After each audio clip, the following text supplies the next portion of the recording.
Hello students, कैसे हो आप सभी।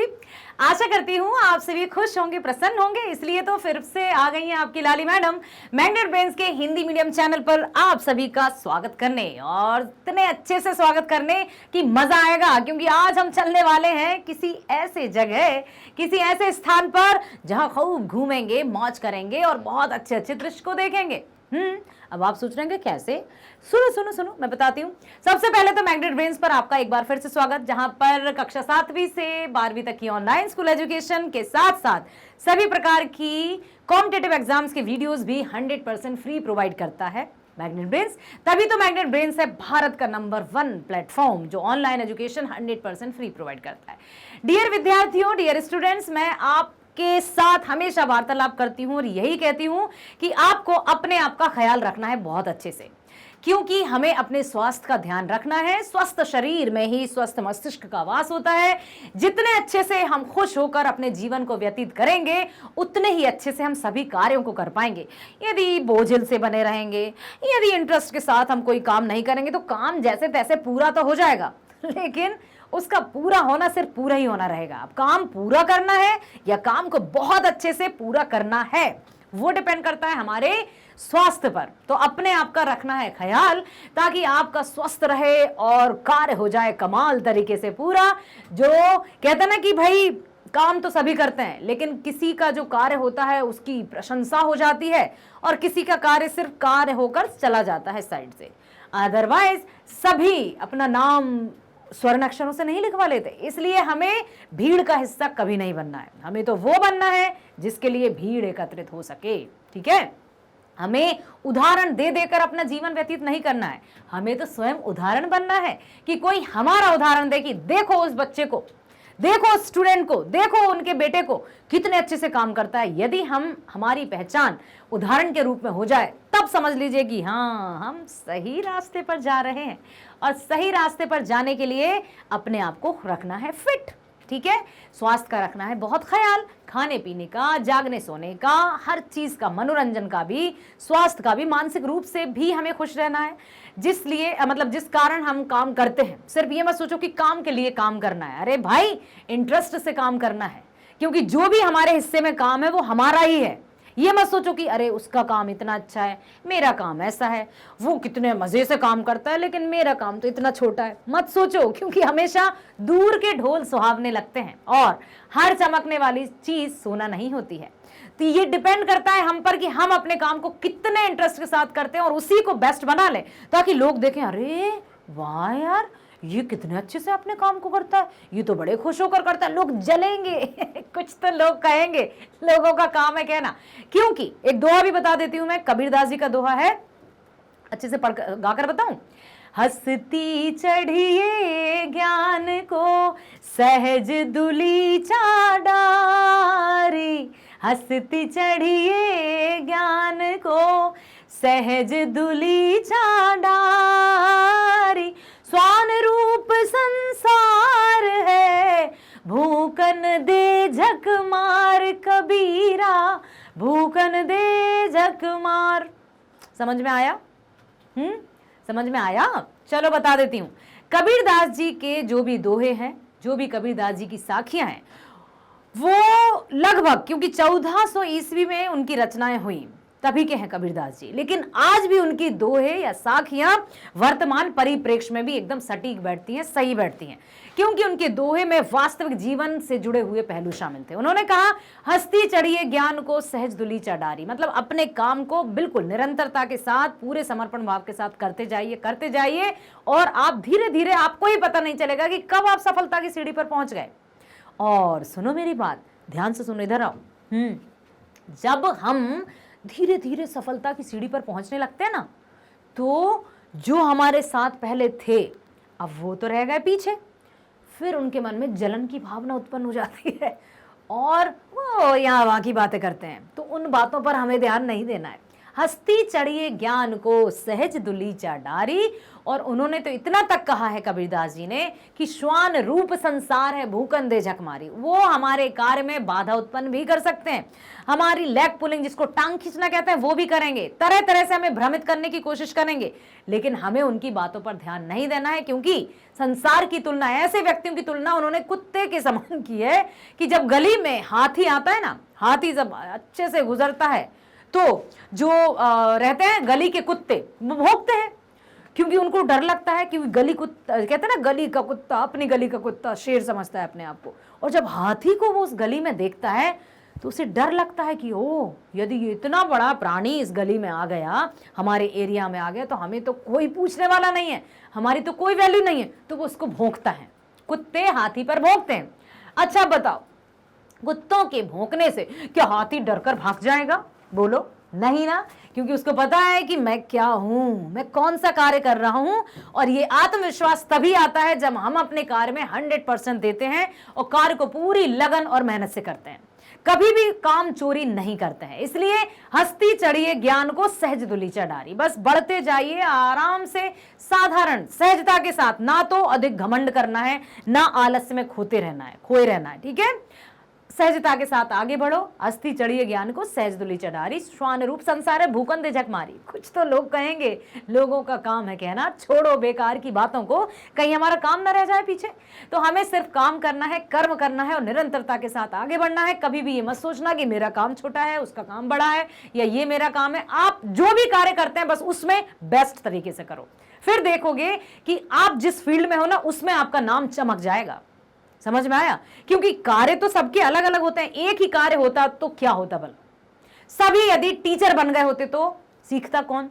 सभी यदि डॉक्टर बन गए होते तो मरीज कौन होता? समझ में आया? सभी यदि इंजीनियर बन गए होते तो बाकी के घर बनाने वाले कौन होते? सभी मतलब सब है, वेरिएशंस आर वेरी मतलब जरूरी है, कंपलसरी है, तरह तरह की भूमिकाएं हैं, तभी वो समाज को विकास की ओर ले जाती हैं। तो हम अपने क्षेत्र में स्किल्ड रहें, कुशल रहें, बस ये आपको महसूस करना है।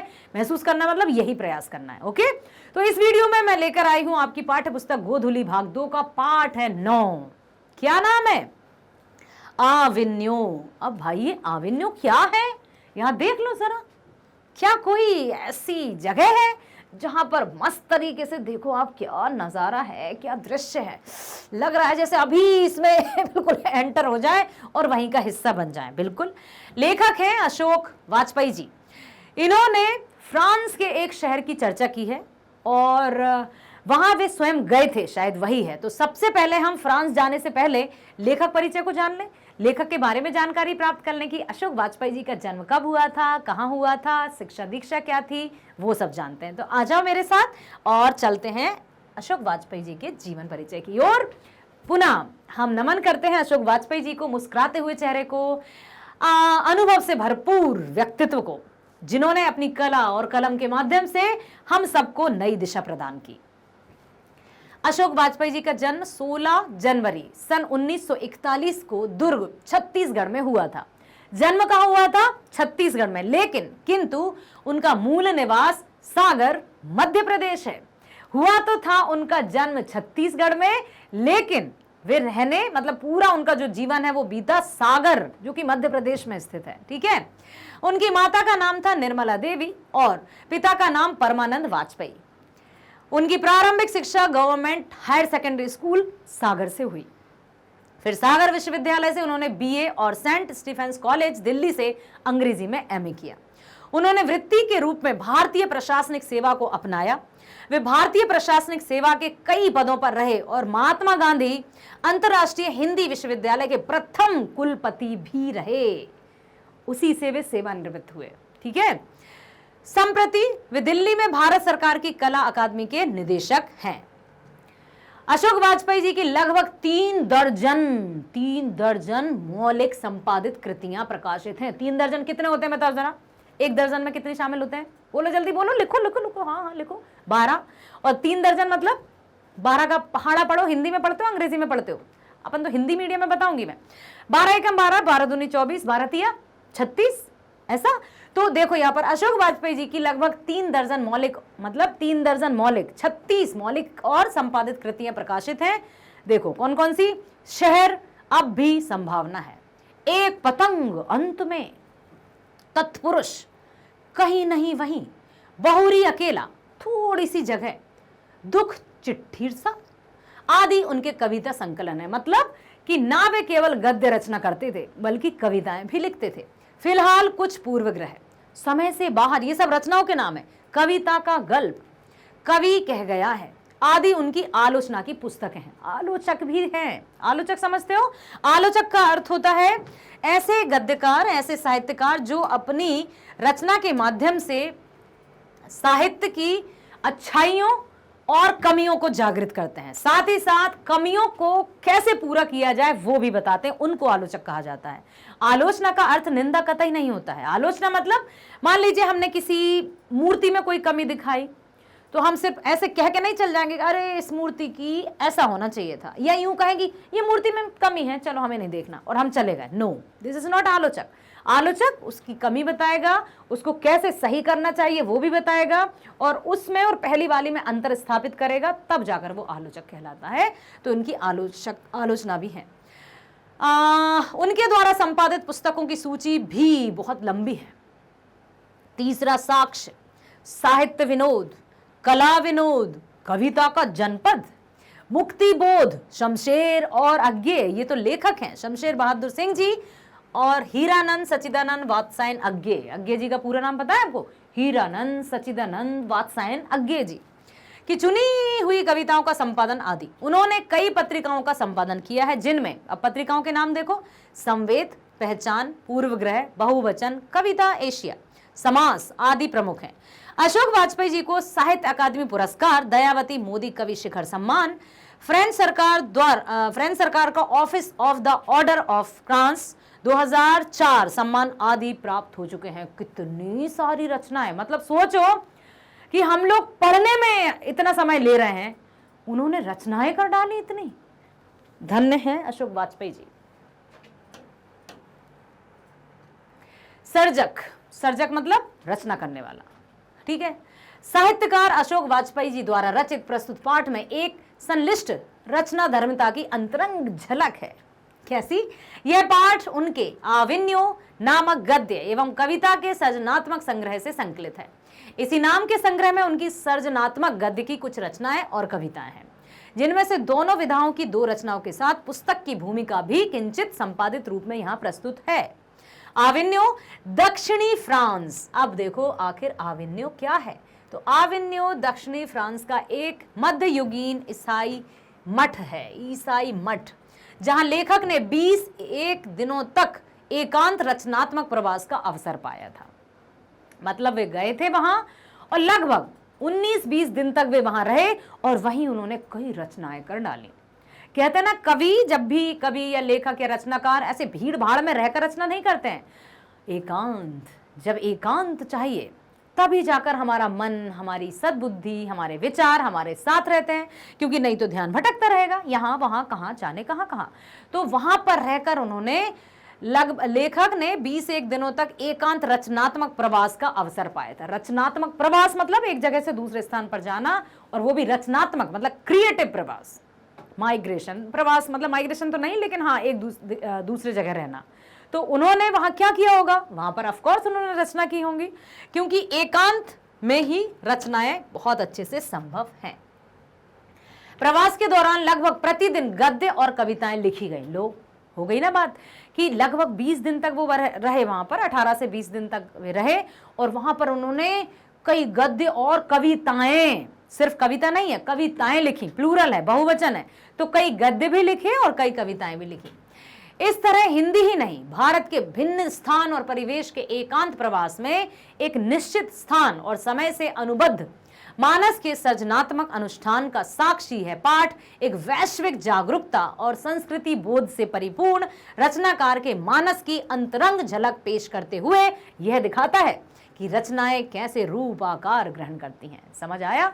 सेंटेंस बड़ा है, फिर से सुन लो कि इस वाक्य के माध्यम से ये कहना चाहते हैं वे लेखक कि जब भी कोई रचना की जाती है तो यूं ही नहीं है कि कोई भी कल्पना की और लिख डाला और पब्लिश कर दिया।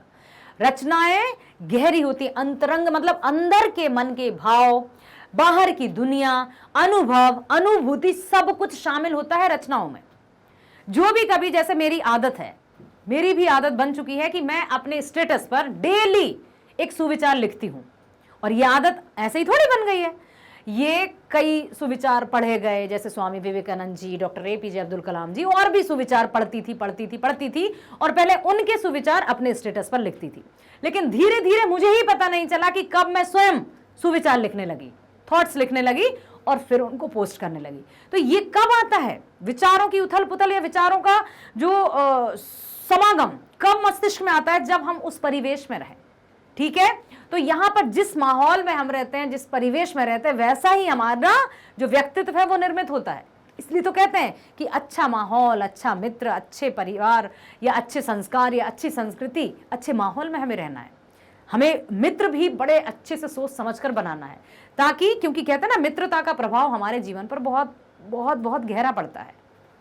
तो यहां पर उन्होंने की है, देखो, इस तरह हिंदी ही नहीं, भारत के भिन्न स्थान और परिवेश के एकांत प्रवास में एक निश्चित स्थान और समय से अनुबद्ध मानस के सृजनात्मक अनुष्ठान का साक्षी प्रत्यक्ष प्रमाण यह पाठ एक वैश्विक जागरूकता, मतलब ना केवल भारत में ही बल्कि वैश्विक जागरूकता, वर्ल्ड लेवल की अवेयरनेस और संस्कृति बोध से परिपूर्ण रचना के मानस, मतलब मानस मीन्स मस्तिष्क, ठीक है, मानस पटल, मस्तिष्क, अंतरंग झलक पेश करते हुए दिखाता है कि रचनाएं कैसे रूप आकार ग्रहण करती हैं।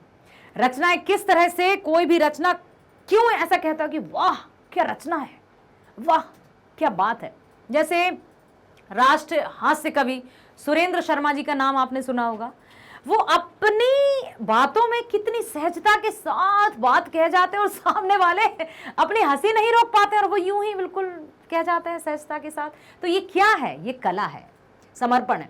कोई भी रचना महज एक शब्द व्यवस्था पर नहीं होती। वाओ, देखो अभी मैंने कहा ना कि रचना सिर्फ कल्पना या शब्द पर आधारित नहीं होती, उसका निर्माण प्रक्रिया में रचनाकार की प्रतिभा, उसकी जटिल मानस के साथ स्थान और परिवेश की भूमिका अति अति अति महत्वपूर्ण होती, जो कि अभी मैंने बताया कि स्थान और परिवेश जो है हमारे जीवन में महत्वपूर्ण भूमिका निभाता है।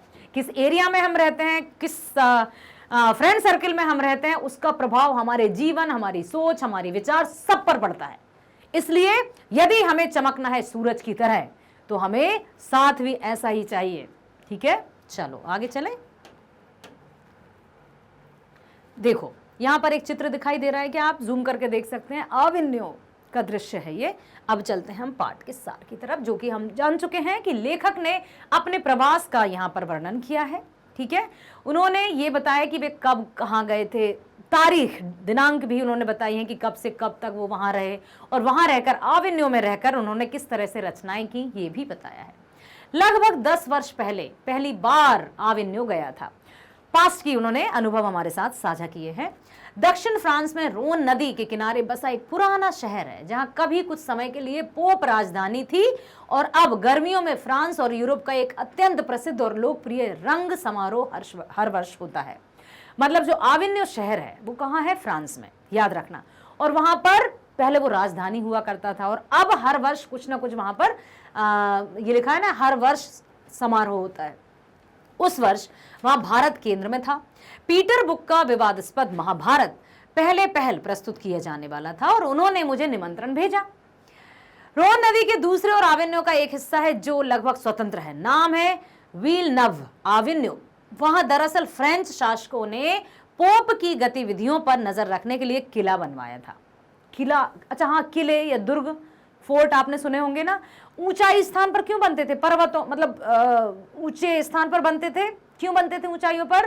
ताकि कोई दुश्मन आए या चढ़ाई करे तो वो पहले से दिख जाए कि आखिर कौन आ रहा है, और अपने आप को सतर्क किया जा सके, अपने आप को तैयार किया जा सके। तो वहां किला भी बनवाया था। उसी में काथूसियन संप्रदाय का एक ईसाई मठ बना था, शत्रुज। 14वीं सदी में फ्रेंच क्रांति तक उसका धार्मिक उपयोग होता रहा। अब उसमें एक कला केंद्र स्थापित है। यह केंद्र इन दिनों रंगमंच और लेखन से जुड़ा हुआ है। मेरा प्रवास वहां 19 दिन का था। किताब में भी यही लिखा है कि 24 अक्टूबर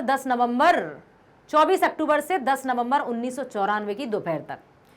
तो यहां पर 24 अक्टूबर से आप पाठ्यपुस्तक में भी देख सकते हैं, कुल 19 दिनों में 35 कविताएं और 27 गद्य रचनाएं लिखी। ओ वाओ, 19 दिनों में, लगभग 19 दिनों में उन्होंने 35 कविताएं, कितने दिनों में? कुल 19 दिनों में 35 कविताएं और 27 गद्य रचनाएं लिखी।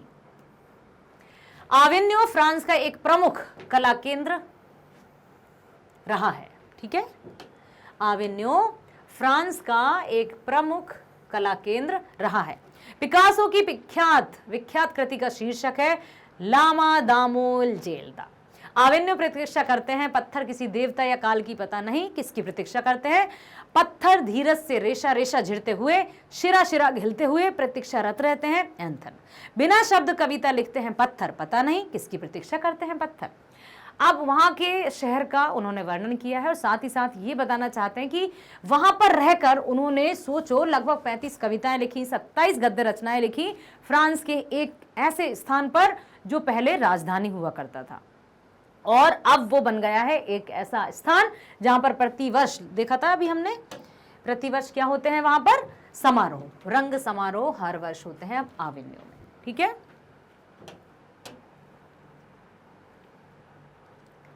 नदी के किनारे भी नदी है, मतलब वहां क्यों सुंदर है, अधिक क्यों उसको अनोखा कहा है लेखक ने? क्योंकि वहां का नजारा, वहां का दृश्य अति मनमोहक है। लिखा है कि नदी के किनारे भी नदी है, यहाँ पास में ही रोन नदी है, इस तरफ व्हील नव और दूसरी ओर आविन्यो। तट पर बैठा तो कई बार लगता है कि जल स्थिर है और तट ही बह रहा है।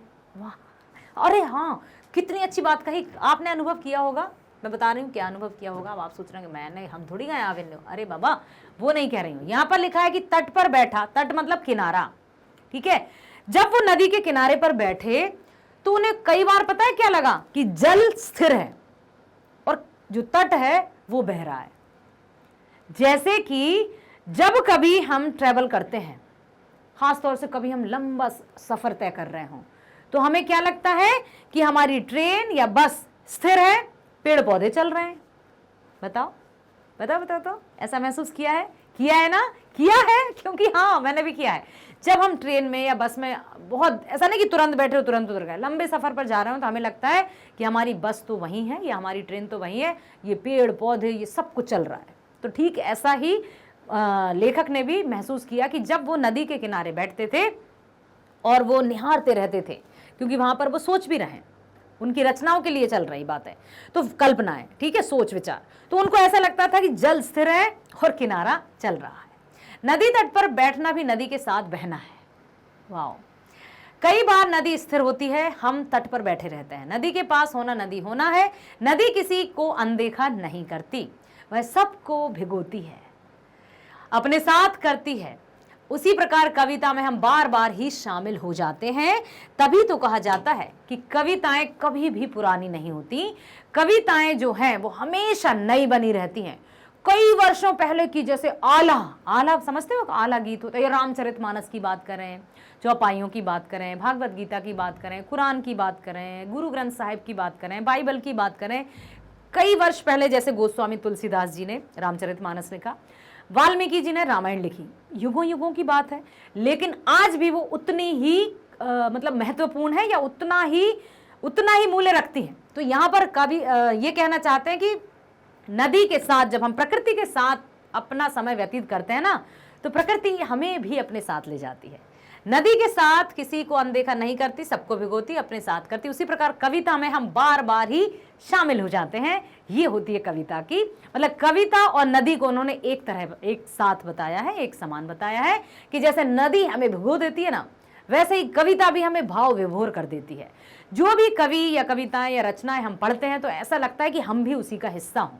ठीक, चलो, आशा करती हूँ लेखक अशोक वाजपेयी जी की रचना को आपने बहुत अच्छे से सुना है, उनके जीवन को भी आपने जाना है और आविन्यो शहर जो फ्रांस में है उसके बारे में भी सुना। अब आपको बने रहना है मैग्नेट ब्रेन्स पर, जो कक्षा 7वीं से 12वीं तक की online school education 100% free provide करता है, और साथ ही साथ सभी प्रकार की प्रतियोगी परीक्षाएं जिनमें शामिल है NTSC, Olympiad, IIT, JEE, NEET, UPSC, JAIB, CAIB, bank, insurances, RRB, SSB, सभी प्रकार के कॉम्पिटिटिव एग्जाम्स की वीडियो भी आपके फेवरेट चैनल मैग्नेट ब्रेन्स पर 100% फ्री मिलते हैं, मिलते रहेंगे। इसलिए किसी भी प्रकार की चिंता मत करना, आप अपने भविष्य निर्माण के लिए तत्पर रहना, क्योंकि शिक्षा प्रदान करने के लिए मैग्नेट ब्रेन्स है ना, हमेशा के लिए 100% 100% फ्री एजुकेशन। कभी भी हम आपसे चार्ज की बात नहीं करेंगे, पेड सब्सक्रिप्शन की बात नहीं करेंगे। बस आपको वीडियो देखना है, सुनना है, समझना है, लाइक करना है, सब्सक्राइब करना है। सब्सक्रिप्शन के कोई पैसे नहीं है, कोई चार्ज नहीं है, ठीक है। सब्सक्राइब करो ताकि आपको बिल्कुल वीडियोस के नोटिफिकेशंस प्राप्त होते रहे और सही से आप वीडियो का लाभ उठा सके। साथ ही साथ शेयर भी करना है, ठीक है। अब आपको देखना है जैसे हिंदी वीडियो, तो क्या करोगे आप, just type Magnet Brains Hindi class 10th Hindi Godhuli Bhag 2 लाली वर्मा मैडम, ठीक है। तो अब वहां पर आपको क्या देखना है, पाठ देखना है, पाठ्यक्रम देखना है, या कोई सा चैप्टर देखना है, बस वो आप देख लो। यदि आपको पाठ्यक्रम देखना है मान लो, तो जस्ट क्लिक ऑन पाठ्यक्रम का जैसे ही आप वीडियो क्लिक करोगे आपके सामने वीडियो आ जाएगा, जिसमें लाली वर्मा मैडम आपको आपकी दोनों पाठ्य पुस्तिकाएं गोधुली और वर्णिका के बारे में संपूर्ण जानकारी देंगी कि गोधुली हमारी जो मेन पाठ्य पुस्तक है उसमें कितने पाठ हैं, कितनी कविता हैं, वर्णिका में कौन कौन सी कहानियां शामिल हैं, क्या है, संपूर्ण जानकारी इस वीडियो में है। तो आप ध्यान से देखना इस वीडियो को, और जब आप ध्यान से देखोगे तो बिल्कुल मैं भरोसे के साथ कह सकती हूं, विश्वास के साथ कह सकती हूं कि आपको वीडियो समझ में आएगा। मतलब जो कहा है वो समझ में आएगा ही आएगा, और साथ ही साथ पसंद भी आएगा। तो लाइक करना, सब्सक्राइब करना और अधिक से अधिक शेयर करना, ठीक है, अधिक से अधिक शेयर करना। चलो तो मिलते हैं नेक्स्ट वीडियो में, इसी आशा के साथ कि आप अपना ख्याल रखेंगे, वीडियोस देखेंगे, लाइक करेंगे, सब्सक्राइब करेंगे और शेयर करेंगे। मिलते हैं नेक्स्ट वीडियो में, bye bye, thank you so much.